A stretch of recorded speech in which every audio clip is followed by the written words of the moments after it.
Hi friends, तो इस lecture में हम लोग बात कर रहे होंगे डी मोवियर्स थ्योरम के बारे में। ठीक है, जो कि हमारा पहला कॉम्प्लेक्स नंबर का आफ्टर मतलब जो भी बेसिक चीज़ें पढ़नी होती है उसके बाद हम लोग एक टॉपिक ले रहे हो काफ़ी अच्छा सा। ठीक है, तो देखो पहले हम समझेंगे कि डी मोवियस थ्योरम होता क्या है। ठीक है, तो मान लो कि हमारा इक्वेशन है cos theta plus iota sin theta.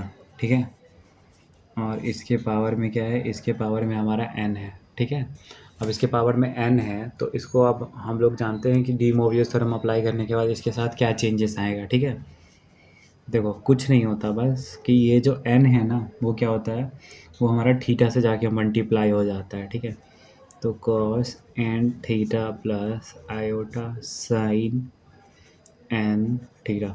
तो बस ये हमारा डी मोवियस थ्योरम है। ठीक है, बस इतना ही है। ठीक है, अब इसके आगे क्वेश्चंस करेंगे, न्यूमेरिकल्स करेंगे इसके इस कॉन्सेप्ट के ऊपर बेस। ठीक है, तो चीज़ें उतनी मुश्किल नहीं है, बस आपको बस ध्यान से बस एक बार कर लेना होता है अच्छे से, उसके बाद हमेशा के लिए ये सिक्योर हो जाता है कि हाँ ये चैप्टर तो आ गया हमको। तो अब हम लोग इसको z इक्वल टू एन लिख सकते हैं, और हम लोग यहाँ लिख देंगे कि where are equal to one. ठीक है, कि हमारा आर का वैल्यू वन हो तो हम लोग इसको जेड की पावर एन भी लिख सकते हैं, क्योंकि देखो यही टर्म था हमारे पास और ये आर से मल्टीप्लाई में था। ठीक है, तो उसको हम लोग बोल देते थे कि ये हमारा आपको पोलार फॉर्म हो गया। ठीक है, अब वही पोलार फॉर्म में जब आर को वन से मल्टीप्लाई कर देंगे तो हम इसको बोल सकते हैं कि जेड के पावर एन जो है वो इसके इक्वल हो जाएगा। ठीक है, अब सिमिलरली हम लोग ये भी बोल सकते हैं कि हमारा cos theta plus iota sin theta, ठीक है, इसके पावर माइनस एन है तो क्या होगा, कॉस थीटा।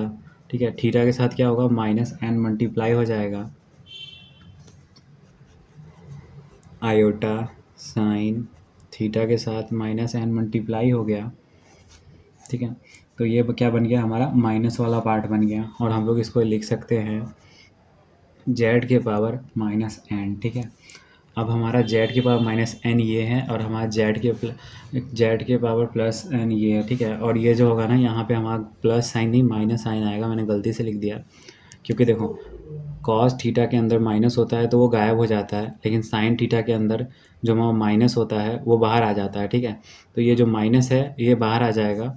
ठीक है, मतलब ये माइनस बाहर आ जाएगा और यहाँ पे प्लस हो जाएगा। ठीक है, जब माइनस एन अंदर डाले थे इस माइनस को बाहर लिख दिया और अंदर में प्लस लिख दिया। ठीक है, ये हो गया। अब क्या करते हैं, ये जो दो इक्वेशन आया हम लोग मेरा उसको हम लोग सॉल्व करते हैं। ठीक है, तो इसको मैं ऐड करूँगा इन दोनों इक्वेशन को और देखते हैं फिर क्या आता है ऐड करने से। तो cos n theta plus iota sine n theta, ठीक है, ये हो गया।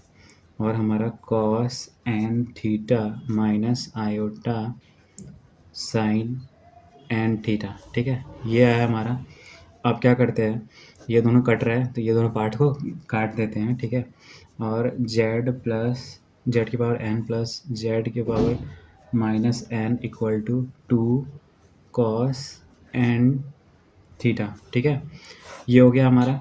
अब क्या करते हैं हम लोग, अब हम लोग ये लिख सकते हैं कि हमारा जो कॉस एन थीटा है वो हो जाएगा जेड के पावर एन और जेड के power minus n upon two के, और ये तो हमारा पहला आ गया कॉस थीटा का। अब आप लोग इतना समझ ही गए हो कि अब कॉस थीटा का दोनों को प्लस करने से आया है, तो अब दोनों को माइनस करेंगे तो साइन थीटा ही आएगा, क्योंकि इससे पहले भी ऐसा कुछ देख चुके हैं हम लोग। तो जेड के power n equal to cos n theta plus iota sine n theta. ठीक है, जेड के power minus one n equal to cos n theta minus iota sine n theta, और ये क्या हो जाएगा, इसको जब हम लोग सब्ट्रैक्ट करेंगे तो हमारा आ रहा होगा जेड के पावर एन माइनस जेड के पावर माइनस एन। ठीक है, और ये क्या होगा हमारा, अब इसमें देखो यहाँ पे प्लस का माइनस और यहाँ माइनस का प्लस, ये कट हो जाएगा जब सब्ट्रैक्ट किए, और सब्ट्रैक्ट करने की वजह से ये साइन माइनस का प्लस हो गया है तो ये दोनों ऐड हो जाएगा, ये हो जाएगा two iota sine and theta. ठीक है, अब साइन एन थीटा को हम लोग लिख सकते हैं जेड के पावर एन माइनस जेड के power minus n upon 2 iota. तो ये हमारा साइन थीटा का वैल्यू आ गया। ठीक है, इस प्रकार से हमको कॉस थीटा और साइन थीटा का वैल्यू पता चल गया। ठीक है, अब क्या करते हैं ना, इसके ऊपर बेस्ड एक न्यूमेरिकल कर लेते हैं ताकि आप लोग को आइडिया लग जाएगा कि डी मोइरेस थ्योरम समझ तो गए आप लोग, पर इसको अप्लाई कैसे करते हैं और इन चीज़ों का यूज़ कहाँ होगा, जो मैंने अभी आप लोगों को एज अ बेसिक डिफिनीसन समझाया है। ठीक है, तो अब देखो क्वेश्चन करके अभी सब समझ में आ जाएगा। इवेलुएट 1 प्लस आयोटा के पावर 100 और प्लस 1 माइनस आयोटा के पावर 100। ठीक है, तो इस तरह के सवाल को हम लोग बहुत आसानी से सॉल्व कर सकते हैं डी मोइरेस थ्योरम लगा के। तो देखो फॉर 1 प्लस आयोटा, ठीक है, जो कि हमारा पहला टर्म है, इसके लिए बोल सकते हैं x जिसको हम रियल पार्ट बोलते हैं वो 1 है हमारा, और y जिसको हम लोग इमेजनरी पार्ट बोलते हैं जो आयोटा के साथ होता है वो भी हमारा 1 है। ठीक है, 1 बोल दिया। अब हेंस 1 पता चल गया तो हम लोग क्या r पता लगा सकते हैं। तो r क्या हो जाएगा, हम एक्स स्क्वायर जिसको हम लोग मॉड्यूलस भी बोलते हैं, तो x root under x square plus y square equal to हो जाएगा हमारा 1 का स्क्वायर 1 प्लस 1 इक्वल टू क्या आ जाएगा √2। और मॉड्यूलस मतलब r आ गया हमारा √2। ठीक है, अब थीटा की बात करते हैं, तो थीटा है हमारा tan inverse y upon x होता है। ठीक है, तो अब 1/1 हो जाएगा क्योंकि इमेजिनरी पार्ट भी 1 है, रियल पार्ट भी 1 है, तो tan इनवर्स 1 हो जाएगा हमारा π/4। ठीक है, ये हो गया हमारा tan इनवर्स का वैल्यू आ गया। अब बात करते हैं फॉर 1 माइनस आयोटा। ठीक है, हम लोगों ने जो भी निकालना चाहिए था हम लोगों ने निकाल दिया, आर्ग्यूमेंट और मॉडुलस दोनों निकाल दिया है। ठीक है, अब इसके लिए भी वही चीज़ करेंगे, अभी समझ में आएगा कि क्यों हम लोग आर्ग्यूमेंट और ये निकाल रहे हैं। ठीक है, धैर्य रखो बस। x इक्वल टू 1, ठीक है, और y इक्वल टू -1 बोल सकते हैं। इमेजनरी का जो है -1 है और रियल वाला पार्ट जो है 1 है। ठीक है, तो r जो होगा वो हो जाएगा हमारा √x² plus y² equal to √2। ठीक है, ये हो गया हमारा। अब बात करते हैं थीटा के बारे में, तो थीटा क्या है हमारा, थीटा होगा tan inverse y upon x। तो इमेजनरी पार्ट तो इस बार -1 है और रियल पार्ट हमारा क्या है, रियल पार्ट हमारा 1 है। ठीक है, तो ये क्या आ जाएगा हमारा tan इनवर्स -1 आ जाएगा, और tan इनवर्स -1 होता है -π/4। ठीक है, ये होता है। अब क्या करते हैं, अब धीरे धीरे वैल्यू सब्स्टिट्यूट करते हैं, और क्या सब्स्टिट्यूट करेंगे, कैसे सब्स्टिट्यूट करेंगे, सारी चीज़ें आपको पता लगेगी अभी जस्ट। तो देखो 2 कन्वर्ट कार्टेशियन टू पोलर। अब हमको क्या करना है, पोलर से कार्टेशियन में कन्वर्ट करना है। ठीक है, तो x प्लस आयोटा जो होता है कार्टेशियन, इसको पोलर फॉर्म में क्या लिख सकते हैं, r cos theta plus iota sin theta. अब शायद आपको धीरे धीरे चमकने लगा होगा कि मैं क्या दिमाग लगा रहा हूँ। तो देखो अब x और y की वैल्यू जब 1 और 1 सब्स्टिट्यूट करूँगा तो क्या होगा, 1 और 1 सब्स्टिट्यूट किया, तो जब इस 1 + 1 वाला केस था तो देखो मैंने क्या किया था, ऑलरेडी r और थीटा निकाल रखा है, तो बस 1 और 1 वाला सब्स्टिट्यूट किया, और r और थीटा तो हमें पता ही है, तो बस सब्स्टिट्यूट कर दो। अब समझे क्यों हम लोग ये मॉड्यूलस और आर्ग्यूमेंट निकाल लेते r और थीटा, बस इतना सा करना था बस, अब काम ख़त्म है। अब देखो कैसे ख़त्म है वो देखो, तो थीटा की जगह पे π/4 सब्स्टिट्यूट कर देंगे क्योंकि π/4 ही आया था हमारा पहले केस में, तो आयोटा साइन π/4। ठीक है, सब्स्टिट्यूट हो गया। अब ये वाला बन गया। इसी प्रकार से जो दूसरा केस था हमारा, दूसरे केस में क्या था, 1 माइनस आयोटा था ना, तो दूसरा में -1 पुट किया, तो उस केस में भी हमारा √2 ही था। देखो इस केस में भी हमारा √2 ही है, तो बस इस केस में भी हमारा √2 ही डाल दिया, और कॉस के अंदर -π/4 डालेंगे। ठीक है, तो कॉस के अंदर माइनस का कोई वैल्यू नहीं होता, तो माइनस की जगह हम लोग सीधा प्लस भी लिख सकते हैं, लेकिन जो साइन के अंदर माइनस होता है ना उसको हम लोग बाहर निकालेंगे, क्योंकि साइन के अंदर माइनस का वैल्यू होता है, तो बाहर माइनस कर देंगे तो आयोटा साइन पाई/4 हो जाएगा हमारा। ठीक है, ये दोनों हो गया। अब क्या करते हैं, अब देखते हैं कि अब क्या ऐसा दिमाग लगाए जिससे हमारा काम हो जाए। ठीक है, तो क्या इन दोनों इक्वेशन को ऐड करते हैं और बोथ साइड पावर 100 कर देते हैं, तो क्या हमारा सॉल्व हो जाएगा? एक बार देखो, क्योंकि पावर 100 वाला ही निकालना था, और नॉर्मली तो मल्टीप्लाई करके 100 बार थोड़ी सॉल्व कर सकते हैं, तो वही दिमाग ही लगाना होगा थोड़ा। देखो एक बार स्टेप समझ जाओ, सब में यही अप्लाई होगा, कुछ खास नहीं होता, हर जगह अप्लाई हो जाता है। शुरू में थोड़ा लगता है टाइम समझने में, 2-3 क्वेश्चन करते ही चीज़ें पूरी समझ में आने लगेगी और आप सॉल्व कर लोगे अच्छे से। Taking 100th power and adding, उससे देखना क्या होगा, उससे वहाँ क्वेश्चन क्रिएट हो जाएगा। तो 1 प्लस आयोटा के पावर 100 प्लस 1 माइनस आयोटा के पावर 100। ठीक है, इसको हम लोग लिख सकते हैं √2 cos π/4 प्लस आयोटा साइन π/4। ठीक है, ये लिख दिया, और इसके पावर में क्या डाल दिया, 100 डाल दिया।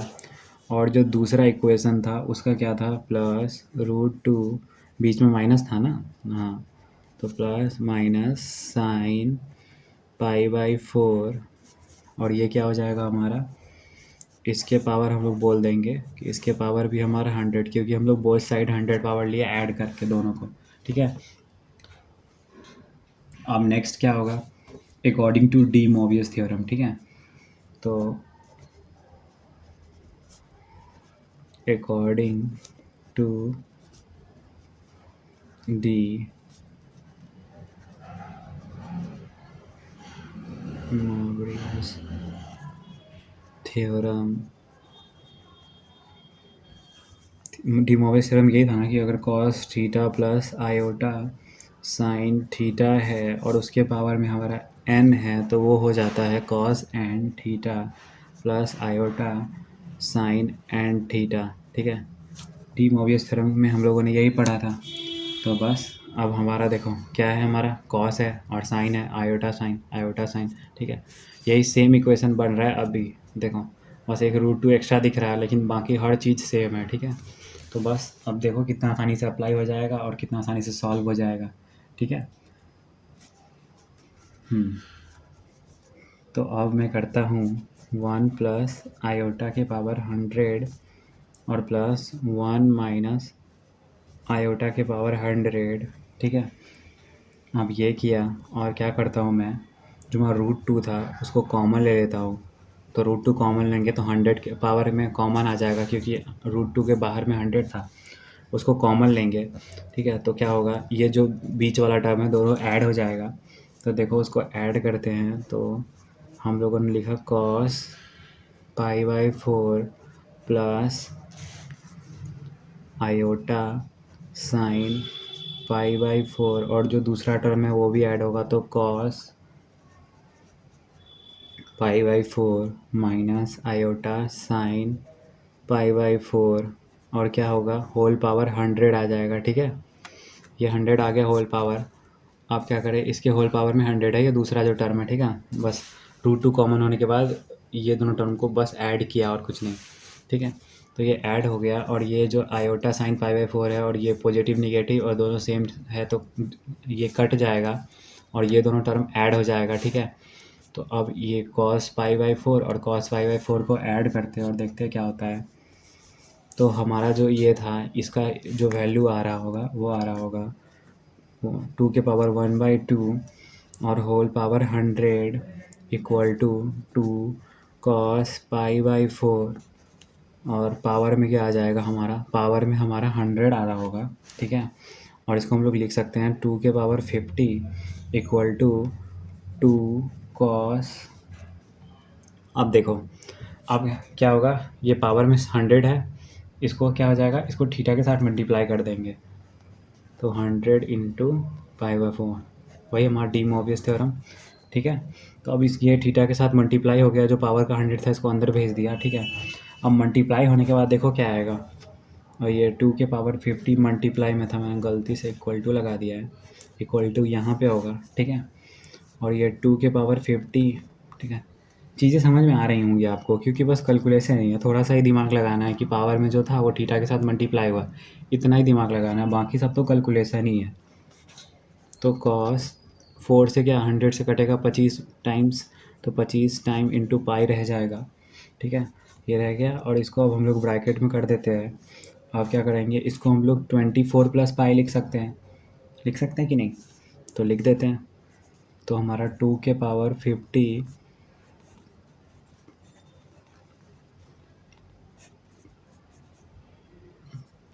ये 24 पाई प्लस पाई हो गया हमारा, ठीक है। ये हो गया। अब इसको क्या करेंगे, इसका जो पाई अलग कर दिए की वजह से क्या हो जाएगा, ये पाई अलग करने की वजह से हमारा कुछ ऐसा बन जाएगा, 2 के पावर 50 और क्या आ जाएगा -2, कॉस का कॉस ही रह जाएगा, लेकिन यहाँ जो है -2 कॉस 24 पाई हो जाएगा, ठीक है। अब 24 पाई जो होता है उसका वैल्यू भी हमारा 1 आता है, 20 कॉस 24 पाई का, ठीक है।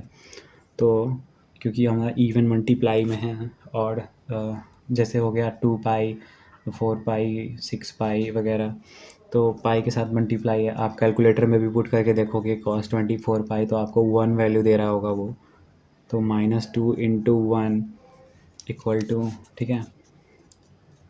नॉर्मल आपको कॉस थीटा वगैरह बेसिक कैलकुलेटर में भी थीटा का वैल्यू आप निकाल सकते हो, तो थीटा के वैल्यू के लिए परेशान मत होना। तो ये हमारा आ जाएगा 2, ठीक है, माइनस तो बाहर आ गया, 2 इंटू 2 के पावर 50, तो बस पावर ऐड हो जाएगा 2 के पावर 51, और क्या होगा माइनस में होगा, ठीक है। ये माइनस में होगा, तो हम लोग बोल सकते हैं कि फाइनली यही हमारा आंसर हो गया, ठीक है। तो इस प्रकार से हम लोग डी मोवियस थ्योरम का क्वेश्चन सॉल्व करते हैं, जो कि काफ़ी आसान होता है, थोड़ा सा लंबा जाता है।